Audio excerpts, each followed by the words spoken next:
Well, after days of saying they were just following the rules, tonight a sudden about-face. Two of Justin Trudeau's closest advisors now say that some of the $200,000 in expenses they claim for moving to Ottawa were unreasonable, and they will pay those amounts back. Doesn't mean the government is learning the hard way that there are rules and then there are optics. Here's Catherine Cullen. It doesn't get closer to the Prime Minister than this. Katie Telford. Chief of Staff Katie Telford and Principal Secretary Gerald Butts, who has known Justin Trudeau since university. They are allies in key negotiations. They follow in one another's footsteps. They're the buddies he saw the tragically hip with.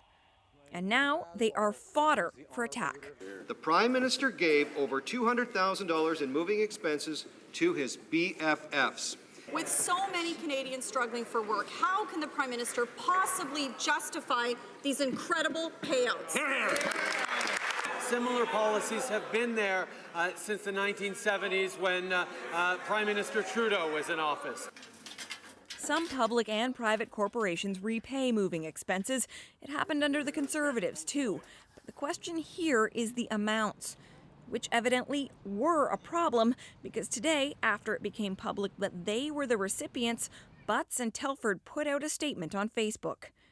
It says, in part, we were eligible to be reimbursed for a bunch of costs that we don't feel comfortable about. While the rules were clear and we followed them, we both know that's not always enough. They said they would pay back part of their expenses. Telford is repaying roughly 30% of the money she got, which the statement labels as personalized cash payouts and incidentals. She will keep about $57,000. Butts is repaying about a third, the personalized payout amount and much of the land transfer tax. He'll keep about $85,000. Both also say they're sorry, and the Prime Minister is calling for a review of the government's relocation policy. But that may not be the end of it. And no, we're certainly not satisfied. They got caught, and so they're paying a little pittance back.